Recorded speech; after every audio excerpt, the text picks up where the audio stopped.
The Honda CR-V has long been a favourite in the CarsGuide office, but there's always been a caveat hanging over its head, and that is a lack of active safety technology across the range. But this, the 2021 Honda CR-V, has gone a long way to addressing that.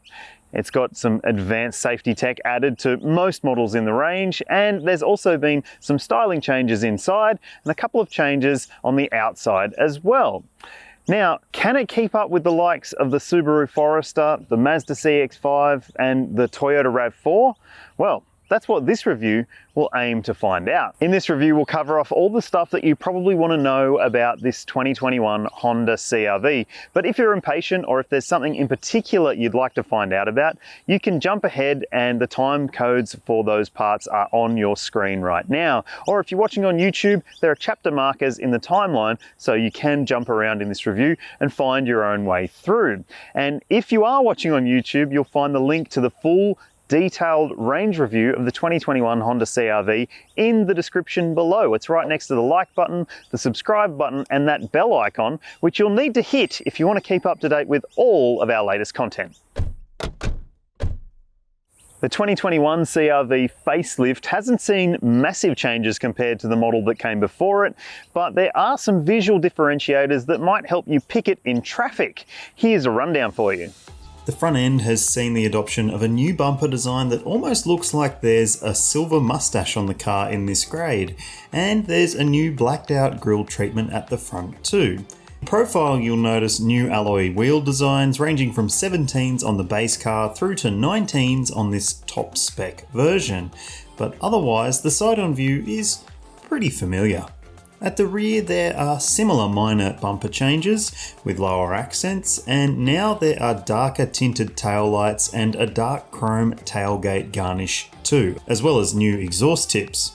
There are a couple of new colour options too. Read the review for those details. The link is in the description if you're watching on YouTube.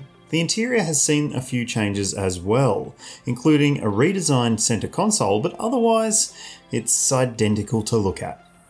We'll take a closer look inside the CR-V soon. You can jump ahead to that if you want to, but first we're going to take a look at the range and the pricing. The model you're looking at here is the top of the range variant, but that means nothing to you unless you know how the range stacks up from the bottom to the top.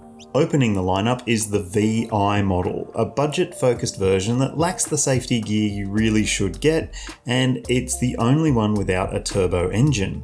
It does now get Apple CarPlay and Android Auto and dual zone climate control, but it's also more expensive than before. Step up to the VTI model and you gain the aforementioned turbo engine, keyless entry and push button start, and the Honda Sensing suite of safety tech. More on that later, but otherwise it's equipped the same as the pre-facelift model. The VTI 7 model adds third row seating and a little to the price compared to before. We're so happy there's finally a 7-seat CR-V with the safety tech it should have, even if it misses out on the leather trim and 18-inch wheels of the old E7 model. Above that is the new VTI X, which gains those 18-inch alloy wheels, a power tailgate, and sat-nav as part of the media system. If you need all-wheel drive, the VTI L all-wheel drive is for you.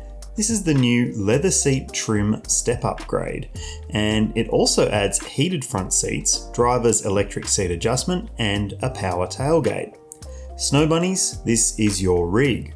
Next is the VTI L7, the plush 7-seater in the range, which adds a big sunroof, which does eat into the space a little bit, full LED headlights, DRLs and fog lights, and a wireless phone charger.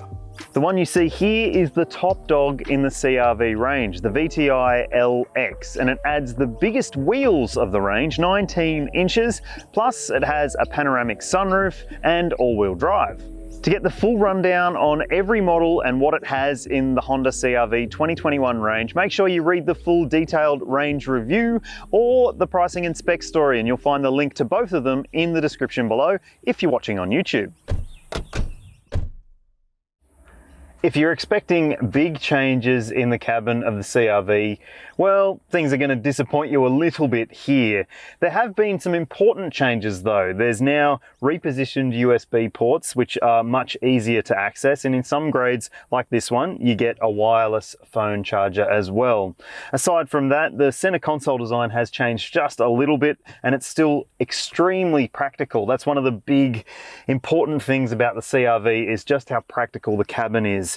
This center console has a covered bin section, but if you want to use the depth of this, you can remove this section and you've got a full arms depth section to use in there. And this also slides back so you can store different levels of storage. It's really quite thoughtful and a very well executed piece of design. There's also bottle holders in the doors. The seat comfort is pretty good. I mean, it isn't the most exciting cabin to sit in, but it does what it's supposed to do pretty well. The media screen is a little bit small by modern standards. At least it still has a volume knob, and it's a shame you do have to go through the screen to adjust a lot of the climate controls, because that can be a little bit annoying on warmer days when you just want the cabin to cool down quickly. Otherwise, it's not a huge change in here, and that's not necessarily too bad of a thing. Now, second row. Backseat space in the CR-V is very, very good. This seat is set for me. I'm 182 centimeters or 6 foot, and look how much room I've got. There's plenty. I've got lots of foot room, lots of knee room. Headroom is just a little bit limited by the panoramic sunroof in this grade, so if you do plan to take taller occupants with you to a lot of places, maybe don't opt for one that has that. And also the 7-seater does suffer from that as well. Plus it has vents, so you need to consider which version of the 7-seater is best suited to your needs. Now, if you have kids, you're going to notice something very important about the CR-V. Look how wide this door opens. That just means accessing the second row to put the kids in and out of their seats is going to be so much easier. And speaking of child seats, there are dual ISOFIX points back here, 3 top tether points, but kind of annoyingly, there's a roof mount center seat belt, which can get in the way a little bit at times. Storage is good. We've got a pair of map pockets. There's also big bottle holders in the doors, and in this grade, you get a flip down armrest with cup holders as well. There's rear seat air vents, directional air vents, plus 2 USB charge ports to keep things charged up for those in the back. Now, let's have a look at the boot. Honda CR-V has always been one of the most practical mid-size SUVs out there when it comes to boot space, and it's also the boot shape. So it's got a really big opening, which means loading in and out is really simple. But there is a slight difference between the 5-seater and 7-seater versions of the CR-V when it comes to cargo capacity, which you'll see there now. And if you're wondering what it looks like when you put some suitcases in the back, well, we've done that for you as well. As you can tell, it is a pretty practical mid-size SUV, and it now even comes with this handy remote opening and closing. And you can do it by kicking under the tailgate as well. Honda Australia had a really good opportunity for a headline act here by offering its Honda Sensing suite of active safety technologies across every model in its range. But it hasn't done that. Instead, the base model VI grade still misses out on the active safety technology suite that you get in every other model in the CR-V range. That's a bit of a shame. All models from the VTI up have Honda Sensing, comprising forward collision warning and the brand's collision mitigation braking system, otherwise known as auto emergency braking or AEB. There's also lane departure warning and lane keeping assist, adaptive cruise control with low speed follow, and in some grades, auto high beam lights.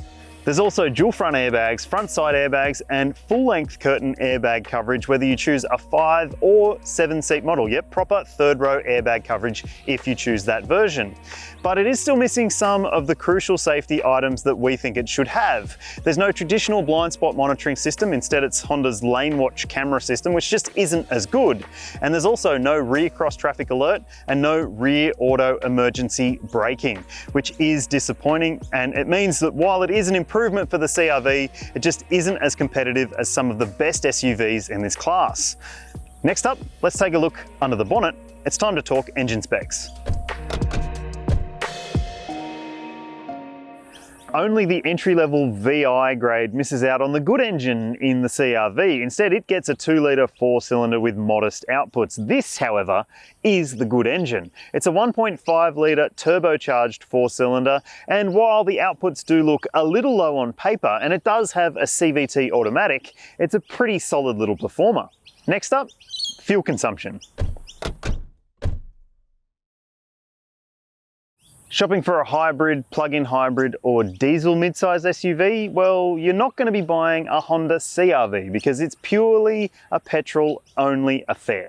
There's some variance between the 2-litre engine in the VI and the turbocharged VTI models.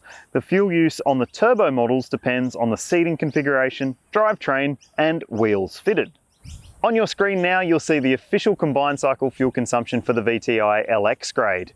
And here you're going to see what we've seen during our real world fuel use test. Those are figures taken at the fuel pump. Next up, ownership. Honda Australia is on par with most of its rivals when it comes to ownership prospects, but the CR-V sets no benchmarks in this class. The warranty is 5 years and unlimited kilometres, extendable to 7 years and including roadside assist for that period, if you pay extra.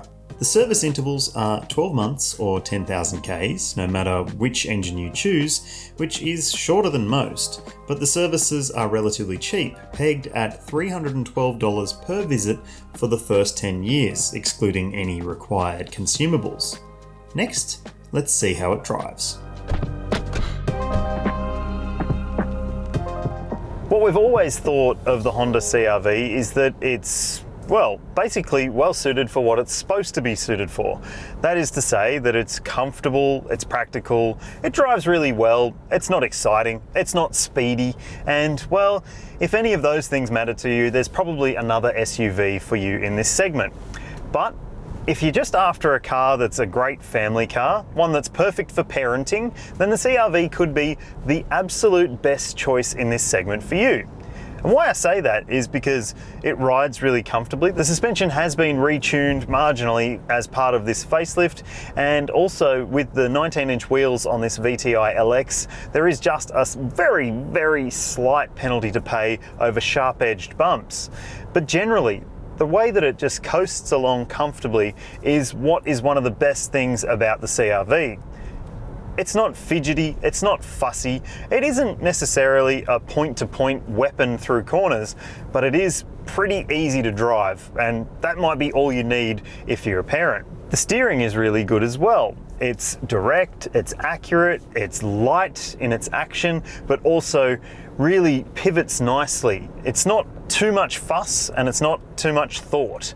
And again, that makes it easy to park, it makes it easy to live with. The engine, the 1.5 litre turbo, yes, I said it's the good engine, but it isn't necessarily a fantastic engine. It still offers good pulling power from low in the rev range. It's linear in the way that it builds its pace, although it could just do with a touch more grunt, especially if you've got the vehicle full and luggage as well. But the way that it behaves paired to this CVT automatic transmission is pretty darn good. A lot of us don't love CVTs at CarsGuide, but in the CR-V, it's actually a pretty well-matched transmission. There's not too much fuss, not too much thought, and when you do need to put your foot down, it responds pretty quickly, and there's plenty of grunt there as well. Honda says it has improved the noise, vibration and harshness levels in the 2021 CR-V, but to me there's still just a bit of engine noise intrusion, but otherwise it's pretty hushed. There's not too much road noise, even on coarse chip roads it's pretty quiet. Overall, the 2021 CR-V is a nice mid-size SUV to drive. It's very comfortable, it's very capable, and it does exactly what you'd expect for a vehicle in this segment. It might not light the fires of excitement, but it is perfectly suited to what it needs to do. Have the changes to the 2021 Honda CR-V been worth the wait? Well, yes, they have. It's now more competitive against the benchmark setters in the mid-size SUV segment, but it still doesn't have all the safety tech that we would like. There's no traditional blind spot monitoring or rear cross traffic alert, two of the things that we think are very, very important in day-to-day driving in most people's lives. So it's disappointing to see those elements haven't been added to the safety package, but it is much improved across much of the range. Now, I'm about to show you the score, but it won't make too much sense unless you've read the full detailed review, which you can find a link to in the description below if you're watching on YouTube. And if you are watching there, please don't forget to hit subscribe, hit like, share this video with your friends, and also hit that bell icon so you can stay up to date with all of our latest videos. Now, here's that score.